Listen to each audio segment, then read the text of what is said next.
Hey everybody, I'm David, and I'm going to talk about a little bit of news that just broke out yesterday. Jesse Eisenberg has just been announced to play Lex Luthor in the new Superman vs. Batman movie, or Batman vs. Superman movie, whichever way you want to call it. It's your choice. Jeremy, I was going to say Jason Isaacs. That's a totally different actor. Jeremy Irons has been cast in the role of Alfred, who was last played by Michael Caine in the Dark Knight trilogy. And I'm going to talk about Jeremy Irons first. Jeremy Irons, as you might know, some of you, I know him best from Die Hard with a Vengeance. He was the bad guy in that movie, who was the brother of the villain from the first movie.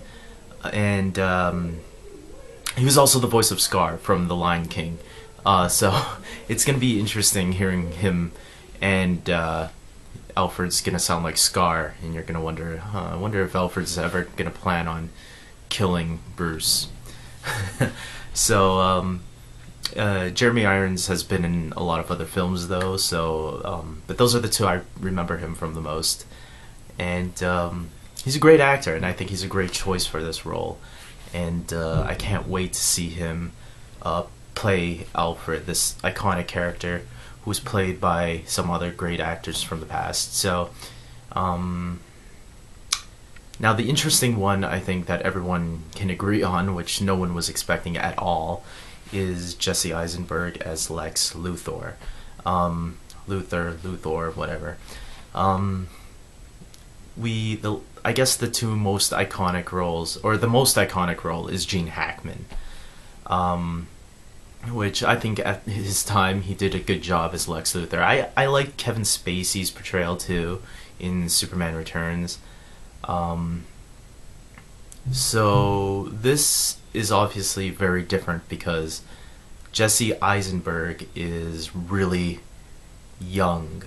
And he's nowhere near the age of those other two actors that played Lex Luthor before. As a matter of fact, I think he's more similar to, in this case, Michael Rosenbaum from Smallville, who played Lex, who was also a younger Lex. But Lex was still older than Clark in that show.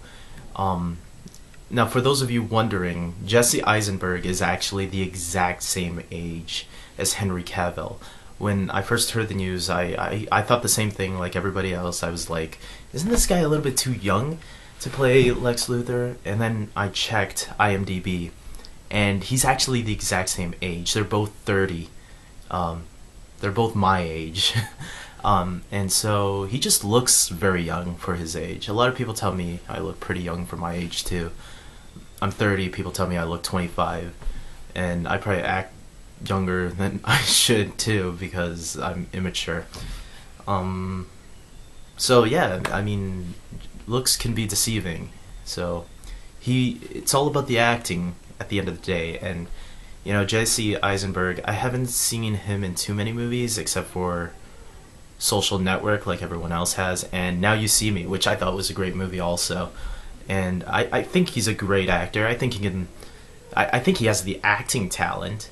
The question is, can he pull off a Lex Luthor? And thinking about like the two movies that I just mentioned, I think he can pull it off. I think he can pull it off. Yeah. I think he has the acting talent and can surprise us all. I think some of the best casting choices are usually, not all the time, but usually the ones that like no one was expecting. Because you look back in the past and you see actors like Michael Keaton.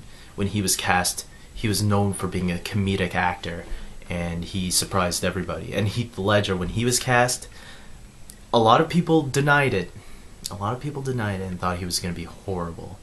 And I remember I was kind of wary about it, but then I was like, you know what, Christopher Nolan, he's excellent at casting people, so I'm going to trust Christopher Nolan on that.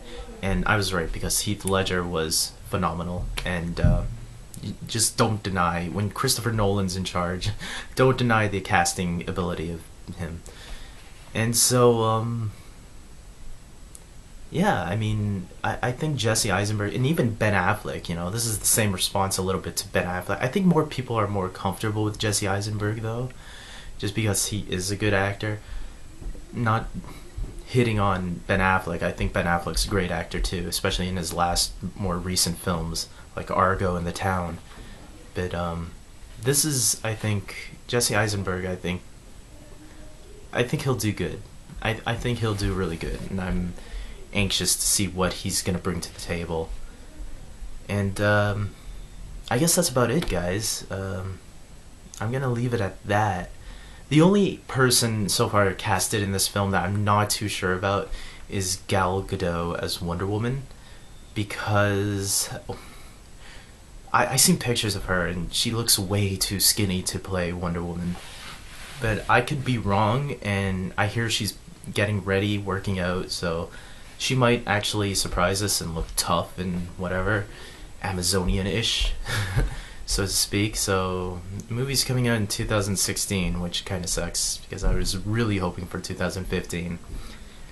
But if this helps make the movie better, I'll be happier. And I can't wait to see. I still can't wait to see what happens with this movie. This could be like the greatest superhero movie ever made. I doubt it will be as good as the Dark Knight trilogy, but it will be one of the better ones out there. Or it could be the biggest superhero disaster film we've ever seen, which I really hope not. I think when it comes to these superheroes, whether you're a fan of Marvel or DC, you should be a fan of all of them. At the end of the day, who wants to see superhero movies fail? If you're a fan of superhero movies, you want to see them all succeed at some level. So, here's hoping, right? Okay. That's it. And, till next time. I don't know why I did that. Sorry. Okay.